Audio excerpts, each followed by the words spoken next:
Alrighty. So this is going to be section 1 of the exam.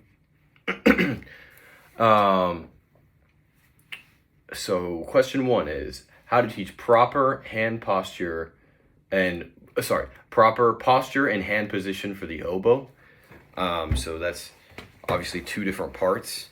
So the first thing, you know what? You actually need to be a little farther away from me.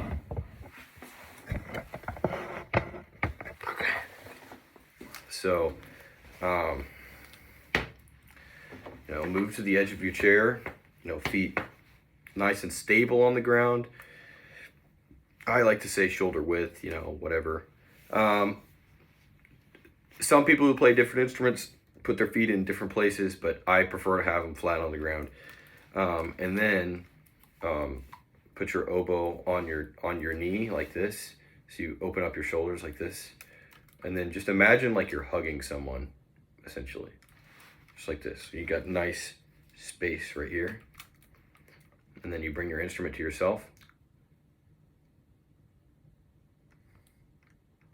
And this is really good posture.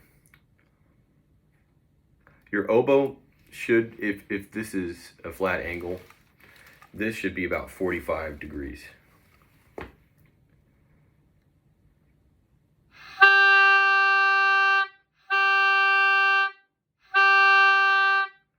All right, and now as far as hands go, it's just sort of a relaxed position, and you just kind of rest them on the keys.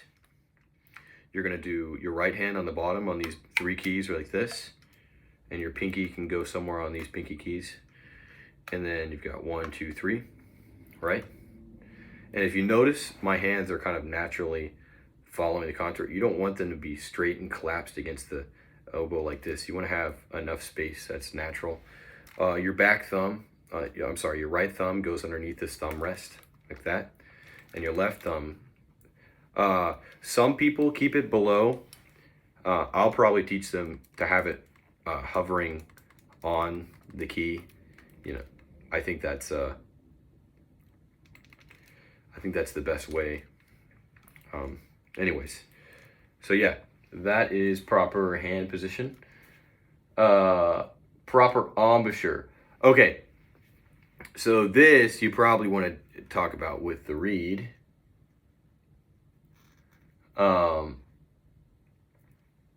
Excuse me while I get my reed out real quick. Set this down. Okay, so we would probably do this with the push-up exercise. And so we actually didn't go over this right away, but I think I probably would. Where the thread is right here, that's this part of the reed that's supposed to go facing down in your mouth.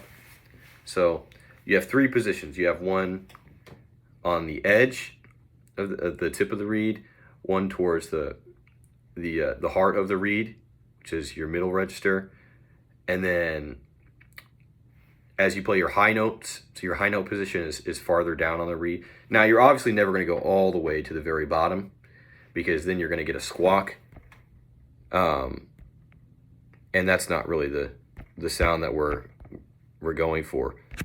Oh, man, they're blowing up the group chat right now. It's kind of annoying. There we go. Okay, yeah, but your high note position is farther down there.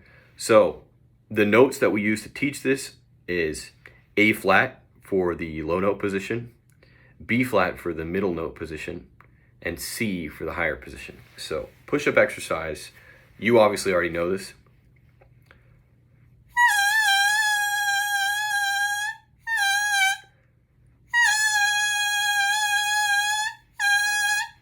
So that's my low note position, and I'm going to go from low, medium to high.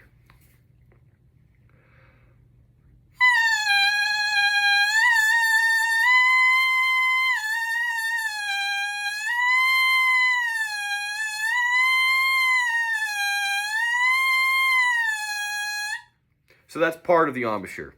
The next thing that we need to talk about with embouchure is obviously the shape that you make. So I like to think about saying like oh, like like this to create a little bit of space on my mouth. And then I close my mouth around the reed. And I want my corners to be firm. You don't need to go into it. This part is actually very similar to trumpet embouchure. And I think saying too much is not helpful. Like probably saying like pew, that's what it feels like. Pew is what it feels like to have engaged corners.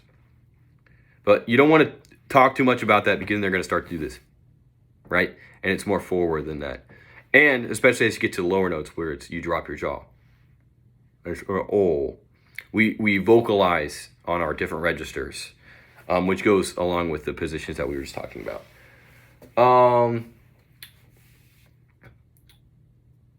Okay. What are two things that could be the problem with getting low notes out? I'm going to say the number one problem is not having enough space in your mouth. Like I was just talking about.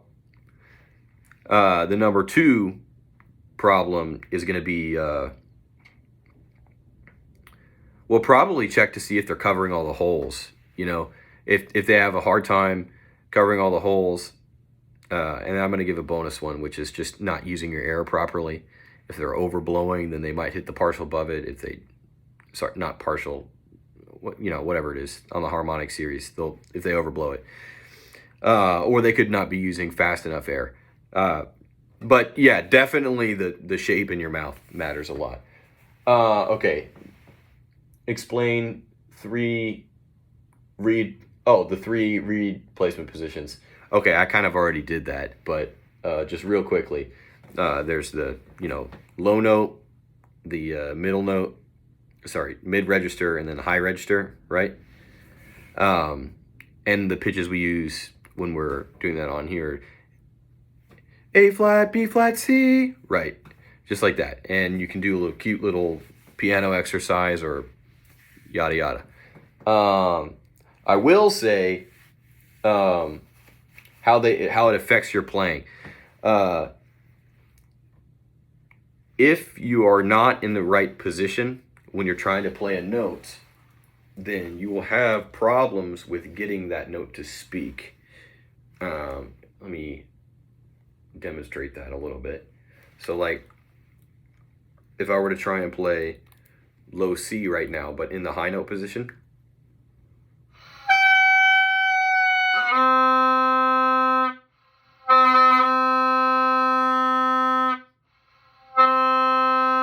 I have a really hard time getting that to come out. It came to the higher partial because I had my embouchure set for high note. I was way too far down the reed, right? But if I come to just the tip and I open my jaw, hopefully I don't crack this.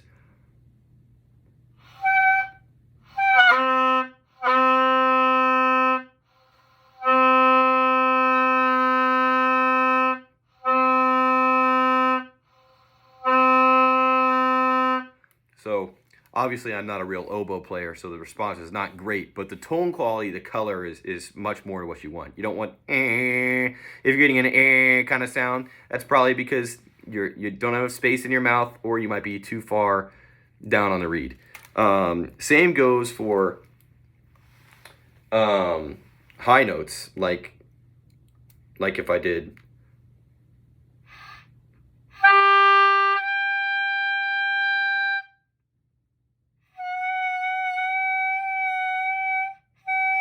if I go to the very tip of the reed, that doesn't work. Or it's going to squawk if I go all the way down.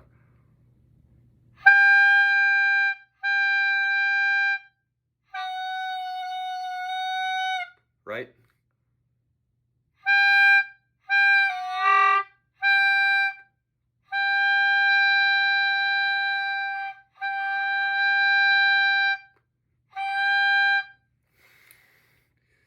So there is definitely some play with that. If a student is playing flat in all registers, what might be the problem? I would probably say number one things are biting. Well, that's actually probably the number two problem. The number one problem is not using fast enough air. Like,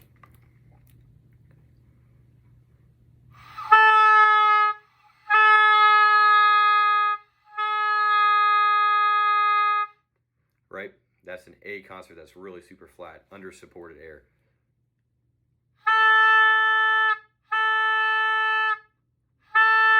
That drop in the pitch is because I'm biting the reed too much. So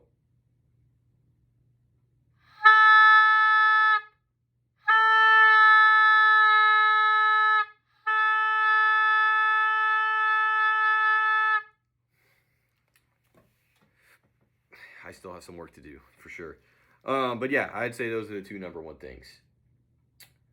All right, and that concludes section number one.